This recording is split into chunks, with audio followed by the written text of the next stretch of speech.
जो देश दुनिया के नक्शे पर कश्मीर को हरे रंग से रंगने का ख्वाब देखता था, आज उसके अपने ही कब्जे वाले कश्मीर पाकिस्तान को लाल निशान दिखा रहे हैं। पीओके पाकिस्तान का हिस्सा नहीं, शहबाज सरकार के खिलाफ प्रदर्शन होते हुए दिखाई दिए और भारत के साथ जुड़ने की मांग उठ रही है। पीओके के लोगों ने साफ कह दिया है कि हम पाकिस्तान के साथ नहीं जाएंगे, हम हिंदुस्तान के साथ जाएंगे और उसके लिए बड़े पैमाने पर प्रदर्शन हो रहे हैं। पाकिस्तान पूरी दुनिया में कश्मीर कश्मीर का राग अलापता रहा और अब खुद पीओके की जनता कह रही है कि हुजूर, आपके पास आटा देने की औकात नहीं है, हमारा कश्मीर क्या संभालेंगे आप। पाकिस्तान जिसे बड़े चाव से आजाद कश्मीर कहता है, वहां के लोग अब सचमुच आजाद होना चाहते हैं, लेकिन पाकिस्तान के जुल्म और कंगाली से आजाद होना चाहते हैं। एक तरफ भारतीय कश्मीर में एम्स, आईआईटी और दुनिया के सबसे ऊंचे रेलवे ब्रिज बना रहे हैं और दूसरी तरफ पीओके में लोग शहबाज शरीफ से एक बोरी आटे की भीख मांग रहे हैं। पाकिस्तान के कब्जे वाले कश्मीर के रावलकोट में प्रदर्शनकारी पीओके को पाकिस्तान का हिस्सा मानने से इनकार कर रहे हैं। कह रहे हैं कि हम तो हिस्सा ही नहीं है आपका, और कहां आना चाहते हैं वो भारत के साथ जुड़ने की वार्निंग दे रहे हैं और भारत के साथ जुड़ने के लिए प्रदर्शन कर रहे हैं। शहबाज शरीफ और जनरल आसिम मुनीर को समझ नहीं आ रहा है कि वो देश का कर्ज चुकाएं या फिर पीओके के उन लोगों को रोकें जो झंडा उठाकर भारत में शामिल होने की कसम खा चुके हैं। पीओके में शहबाज सरकार के पसीने छूटे हुए नजर आ रहे हैं। जब आजाद कश्मीर के लोगों ने कहा कि हमें इस नर्क से बचाओ, भारत में लेकर आओ। लीजिए साहब, पाकिस्तान जो पूरी दुनिया में कश्मीर हमारा है का फटा हुआ ढोल पीटते पीटते थक नहीं रहा था, उसके अपने ही घर यानी कि पाकिस्तान अधिकृत कश्मीर पीओके के लोगों ने शहबाज सरकार और जनरल आसिम मुनीर के कानों के नीचे ऐसा सच का हथौड़ा मारा है कि इस्लामाबाद में बैठे हुक्मरानों को दिन में तारे दिखाई देने लगे हैं। रावलकोट और मुजफ्फराबाद की सड़कों पर हजारों लोग छाती ठोक कर चिल्ला रहे हैं, पीओके पाकिस्तान का हिस्सा नहीं। और तो और लोग अब खुलेआम कह रहे हैं कि ये कंगाली के नर्क में रहने से बेहतर है कि हम सम्मान के साथ भारत में शामिल हो जाएं, हमें भारत में शामिल कर लिया जाए। पाकिस्तान के कब्जे वाले कश्मीर के रावलकोट में हजारों लोग पाकिस्तानी सरकार के खिलाफ प्रदर्शन कर रहे हैं। प्रदर्शनकारी इस इलाके में सरकार के कंट्रोल का विरोध कर रहे हैं। बीते 22 दिनों में रावलकोट में पाकिस्तानी प्रधानमंत्री शहबाज शरीफ की सरकार के खिलाफ प्रदर्शन लगातार जारी है। ईदगाह ग्राउंड में हुए प्रदर्शन के दौरान वक्ताओं ने कहा कि इस इलाके को अब पाकिस्तान के कंट्रोल में नहीं माना जाना चाहिए। इसके साथ ही प्रदर्शनकारियों ने पाकिस्तान सरकार को चेतावनी दी कि वो भारत के साथ जुड़ जाएं। ये विरोध प्रदर्शन सिर्फ पाकिस्तान के कब्जे वाले कश्मीर तक ही सीमित नहीं था, बल्कि विदेशों में रहने वाले जो समर्थक थे उन्होंने भी कई देशों में पाकिस्तानी दूतावास, राजनयिक मिशनों के बाहर प्रदर्शन किए और भारत में शामिल होने की मांग की है। रावलकोट में पाक सरकार के खिलाफ जमकर प्रदर्शन हुए हैं। रावलकोट में इस विरोध प्रदर्शन की अगुवाई स्थानीय नेता कर रहे हैं, जिसमें नागरिक अधिकार कार्यकर्ता सरदार अमन खान भी शामिल हैं। तो पाकिस्तानी अधिकारियों के खाने पीने की चीजें, दूसरी जरूरी चीजों की सप्लाई पर 2 हफ्ते की रोक लगाने के बाद ये विरोध प्रदर्शन शुरू हुआ है और ये विरोध प्रदर्शन और तेज हो गया है। इतिहास गवाह है साहब कि जो देश अपने नक्शे पर कश्मीर को हरे रंग से रंगने का ख्वाब देखता था, आज उसके कब्जे वाले कश्मीर के लोग भारत के तिरंगे को देखकर अपनी आजादी की दुआएं मांग रहे हैं। वो तिरंगे का हिस्सा होना चाहते हैं। डार साहब और शहबाज शरीफ अब संयुक्त राष्ट्र यानी कि यूएन में भाषण तैयार करना उन्हें बंद कर देना चाहिए। अब बंद कर दीजिए, क्योंकि बहुत जल्द पीओके की जनता खुद ही घर वापसी का रास्ता साफ करने वाली है और ये घर वापसी का रास्ता खुद ही अख्तियार भी कर रही है, जिसकी शुरुआत हो चुकी है। सरदार अमन खान ने प्रदर्शनकारियों को संबोधित करते हुए कहा कि पाकिस्तान के कब्जे वाले कश्मीर यानी कि पाकिस्तान का पीओके हिस्सा ही नहीं है। उन्होंने दावा किया है कि पाकिस्तान को इस इलाके की ज्यादा जरूरत है, न कि इलाके के लोगों को पाकिस्तान की।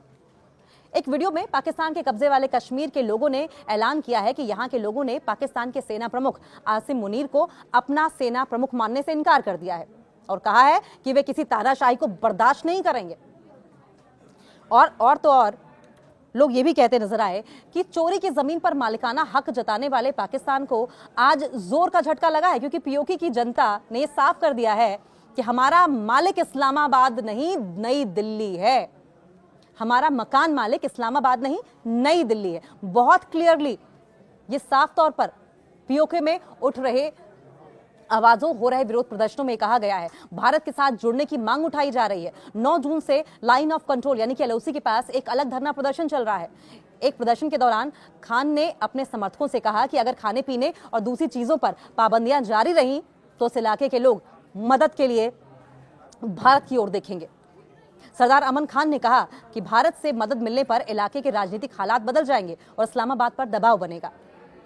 आइए इस कड़वे सच पर कुछ और फैक्ट्स के साथ समझने की कोशिश करते हैं। पाकिस्तान की आजाद कश्मीर वाली नौटंकी का थोड़ा पोस्टमार्टम कर लेते हैं। नंबर 1, आजाद कश्मीर नाम है, काम सिर्फ गुलामी और शोषण करने का है। पाकिस्तान बड़े चाव से इसे आजाद जम्मू और कश्मीर कहता है, लेकिन यहाँ के लोग आजाद सिर्फ 3 चीजों के लिए हैं। भूखे मरने के लिए आजाद हैं, अंधेरे में रहने के लिए आजाद हैं और पाकिस्तानी फौज की गालियां खाने के लिए आजाद हैं।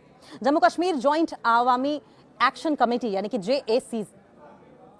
जेएसी के नेतृत्व में महीनों से चल रहे इस पहिया जाम और शट डाउन आंदोलन ने पाकिस्तान के उस झूठ का गुब्बारा फोड़ दिया है जिसमें वो खुद को कश्मीरियों का हमदर्द बताता था। पॉइंट नंबर 2, बिजली हमारी, बांध हमारा और ऐश करे पंजाब के नवाब। फैक्ट ये है कि पीओके की मंगला और नीलम झेलम पर बिजली परियोजना से 2300 मेगावाट से ज्यादा बिजली बनती है। यहाँ के स्थानीय लोगों की जरूरत सिर्फ 400 मेगावाट की है, लेकिन पाकिस्तानी सरकार पूरी बिजली खींचकर पंजाब प्रांत के बड़े बड़े बंगलों में पहुंचा देती है।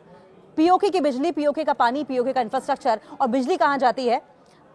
पाकिस्तान के पंजाब के रहने वाले बड़े बड़े रईसों, बड़े बड़े नेताओं के घरों में, और पीओके के लोगों को थमा देते हैं आसमान छूते भारी भरकम बिजली के बिल।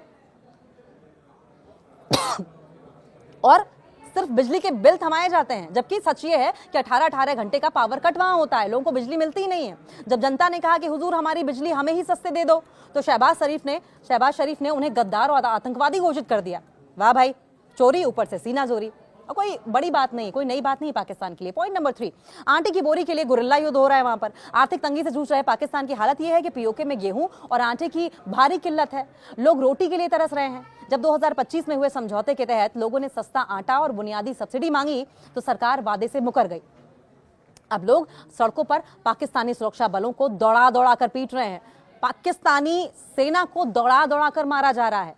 पाकिस्तान दुनिया से कश्मीरियों के मानवाधिकार की भीख मांगता है और खुद की रेंजर पुलिस निहत्थे प्रदर्शनकारियों के सीने में सीधे गोलियां दाग रही है। 4.12 सीटों का फर्जी खेल और राजनीतिक डकैती भी एक बहुत बड़ी वजह है। पीओके विधानसभा चुनाव जो कि जुलाई 2026 में होने वाले हैं, इसमें कुल 45/53 सीटों में 12 सीटें उन शरणार्थियों के लिए आरक्षित हैं जो पाकिस्तान के अन्य शहरों जैसे कि लाहौर, कराची में रहते हैं। स्थानीय जनता जेएसी चीख चीख कर कह रहा है कि इन 12 सीटों को खत्म करो, क्योंकि इस्लामाबाद में बैठी सरकार इन सीटों के दम पर पीओके में अपनी कठपुतली सरकार चलाती है और स्थानीय प्रतिनिधि का, स्थानीय रिप्रेजेंटेशन का गला घोंटती रहती है। लेकिन मुनीर शहबाज की जोड़ी को जनता की आवाज से ज्यादा अपनी कुर्सी की चिंता है। पॉइंट नंबर 5, बॉर्डर पार की चमक बनाम पाकिस्तान का अंधेरा। पीओके की जनता अंधी नहीं है। वे सोशल मीडिया पर देख रही है कि भारतीय जम्मू कश्मीर का बजट $14.5 बिलियन से कहीं ज्यादा का है, जो पाकिस्तान को आईएमएफ से मिलने वाले कुल भीख से यानी कि कुल लोन से भी कई गुना ज्यादा है।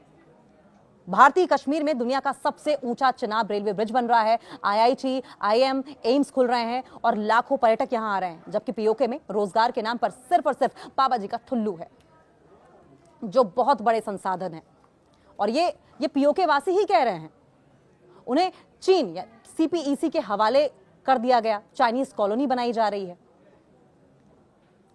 और यही वजह है कि आज पीओके में आवाज उठ रही है कि वो पाकिस्तान का हिस्सा न बनकर वो हिंदुस्तान के साथ आएंगे।